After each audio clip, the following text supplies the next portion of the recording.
Is up, you guys? Welcome back to another one. If you are new to the channel, I'm Gold Pony. I do new car, truck, SUV reviews on YouTube, and today we are in the new 2022 Kia K5 courtesy of Scott at Fred Beans Kia in Mechanicsburg, PA.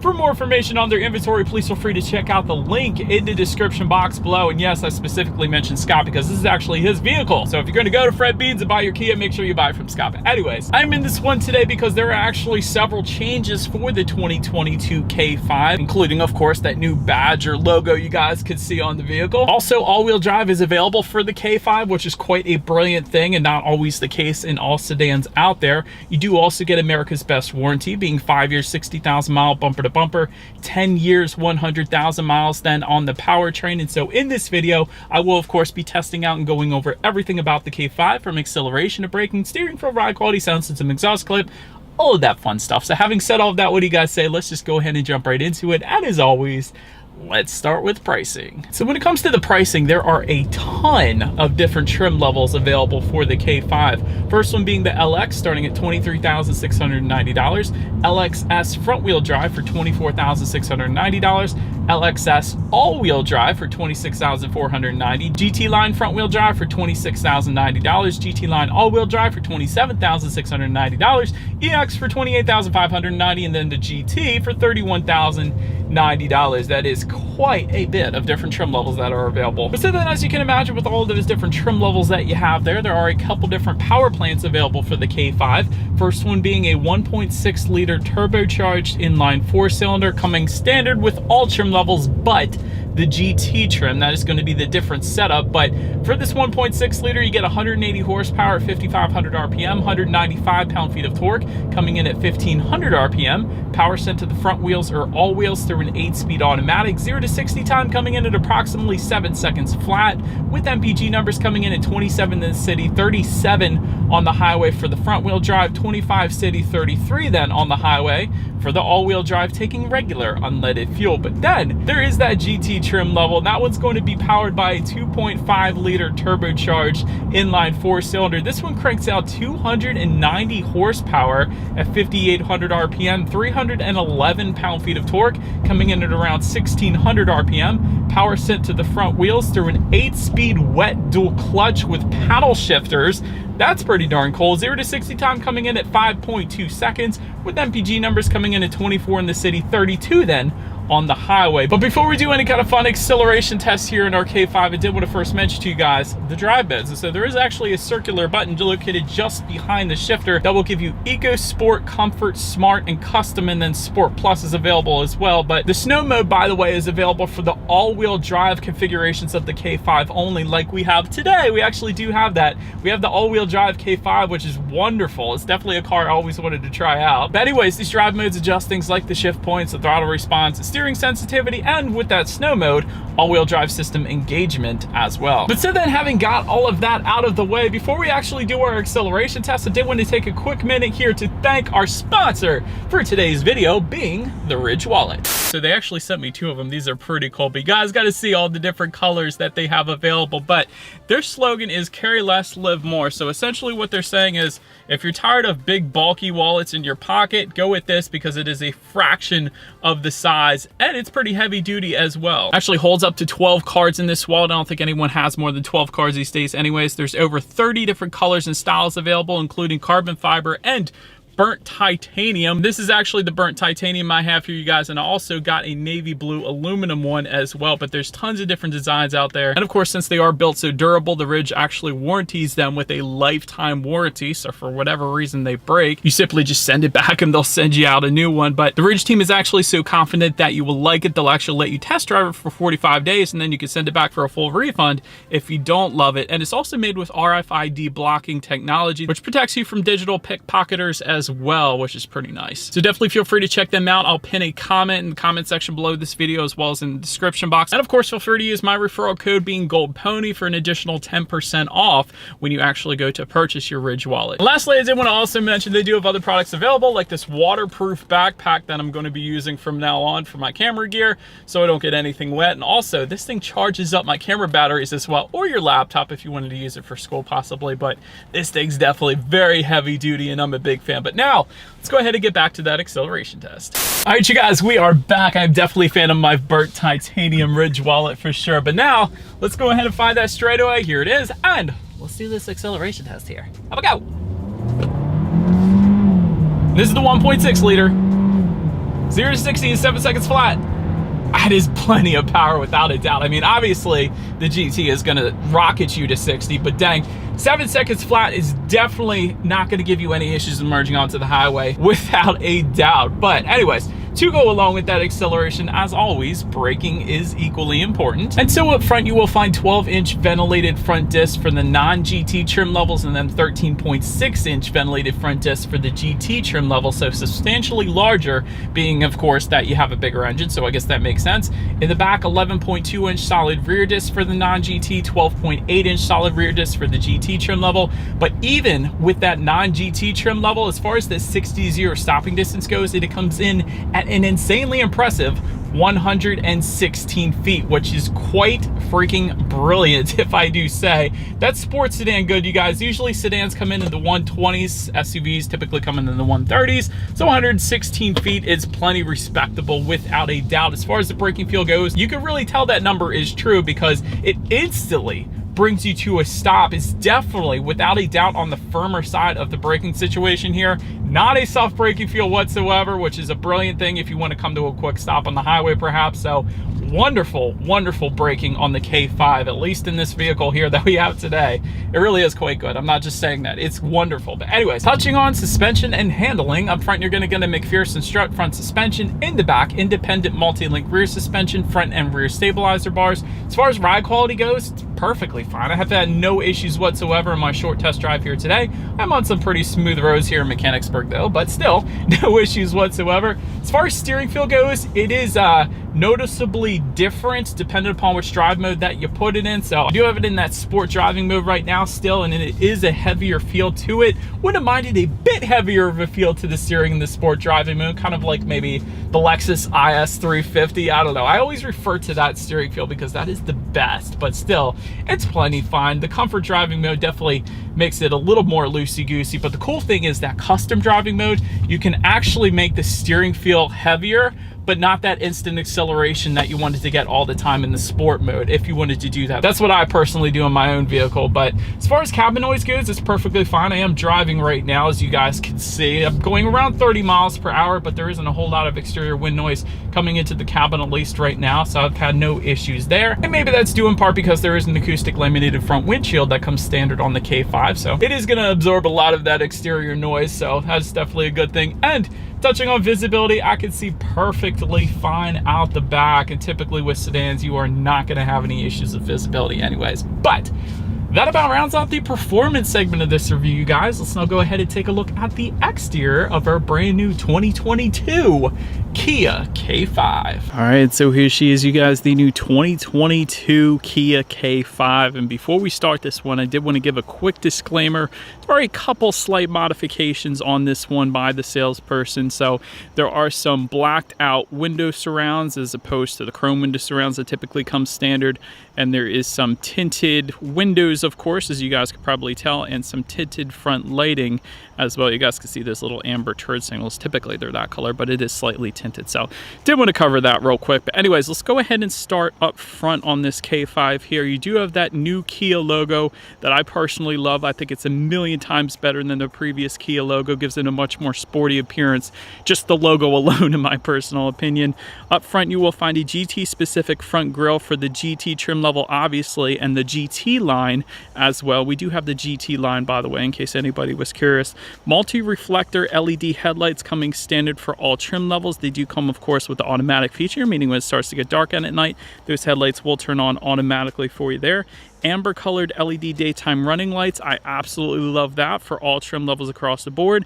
And just below, LED fog lights coming standard for the GT and GT line trim levels. But I will say, overall, with the leaves falling majestically in the background, definitely a very good looking front end to the K5.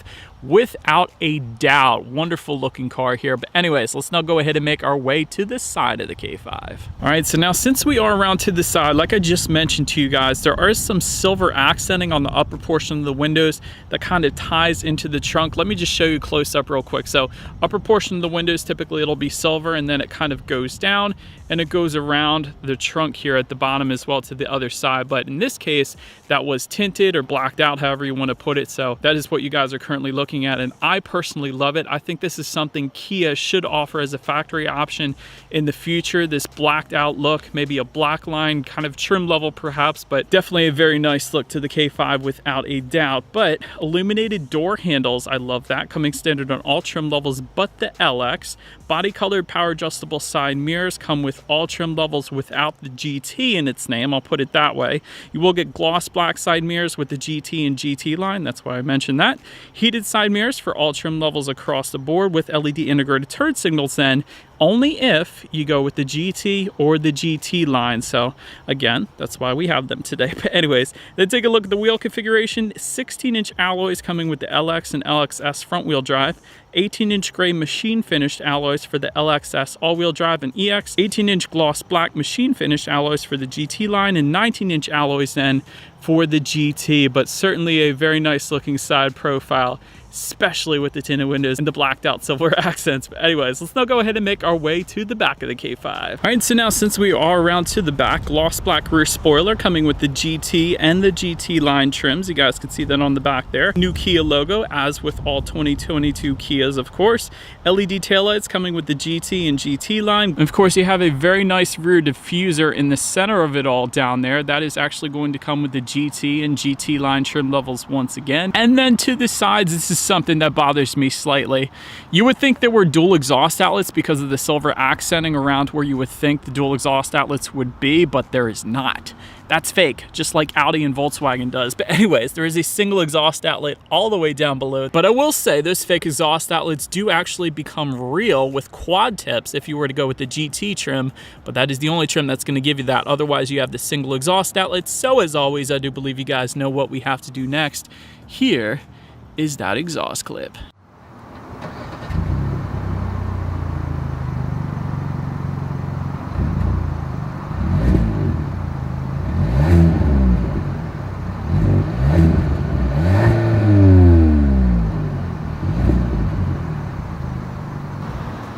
So now since we are around back here of the K5, when it comes to opening that rear trunk, it is a hands-free smart trunk for all trim levels actually, but the LX, and I love that feature. So when I have all my camera gear and my stuff in my hands, I just simply walk up to it when it's locked and it's gonna automatically open up for me. So I love that. There is a button on the key fob though, it's another way, and there is a button kind of integrated into the back there on the trunk itself. It's kind of hidden, but that is yet another way you can go about opening that rear trunk. But what's opened up, cargo capacity comes in at an even 16 cubic feet.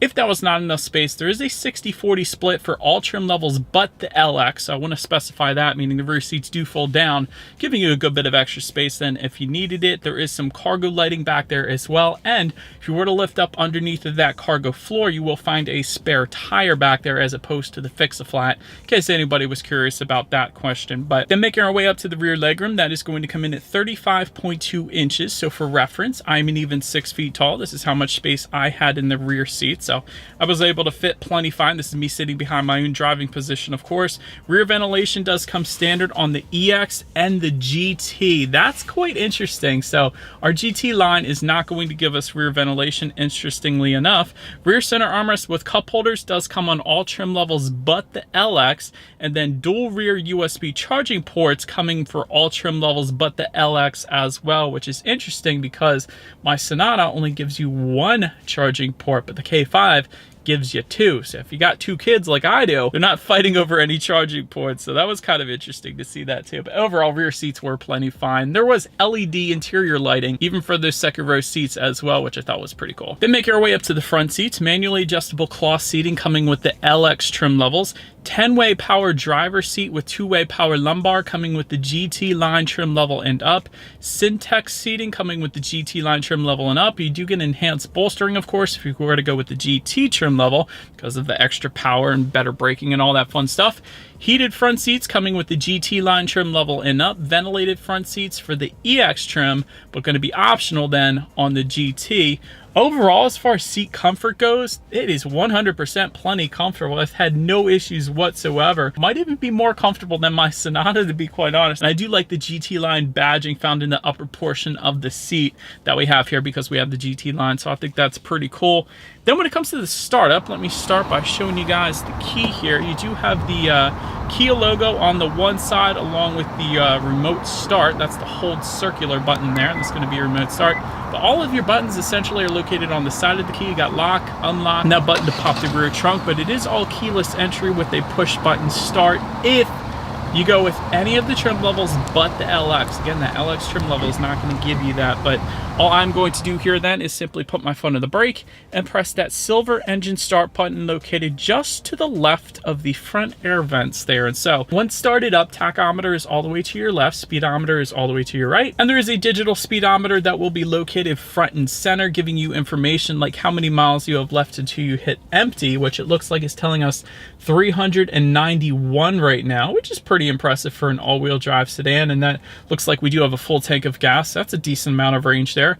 Digital speedometer, of course, you could check out when you need your next oil change. Of course, there's trip A, trip B. There's a nice little compass up there, some safety information, tire pressure information, the list goes on. So pretty much everything you could possibly want on the digital portion of the gauges at least. But then, touching on overall interior quality, a panoramic sunroof is going to come on the EX, GT, optional then on the GT line. Apparently we have that option because it is going all the way to the back. Gotta love that. LED interior lighting coming with the EX and GT trim levels. I already mentioned that to you guys, but it is optional on the GT line, so we do have it here today. Dual zone climate control coming standard for all trim levels. Wireless phone charger coming with the GT line trim level and up. It's not actually located in front of the shifter. It's located behind the drive mode button. You simply just slide your phone right into this little slot. That's how that's going to work. So it's a little bit different than some other vehicles out there. So did want to mention that. But overall, interior quality is perfectly fine. I actually don't have any issues with that. I like the little accents below the air vents. They're kind of like ridges, so it gives a nice little texturized finish there. You do have digital displays for your climate control, which is pretty cool. In front of the shifter, you actually have a 12-volt power outlet, 2 USB charging ports, and some rubberized storage so things don't slide around. Behind that, you have dual cup holders. Behind that, you have your wireless phone charger, of course, and the heated seat buttons as well. I should mention that. And within the center armrest, there is a decent amount of storage as well. But again, overall interior quality is perfectly fine. It's nothing that's going to blow your mind, but it is perfectly fine. It gets the job done. But then making our way to the infotainment screen, because this is pretty good. 8-inch color touchscreen display coming with the LX and LXS. However, if you were to go with the GT line trim level and up, you're going to get a 10.25-inch color touchscreen display, and that gives you Bluetooth and audio streaming, Android Auto, Apple CarPlay.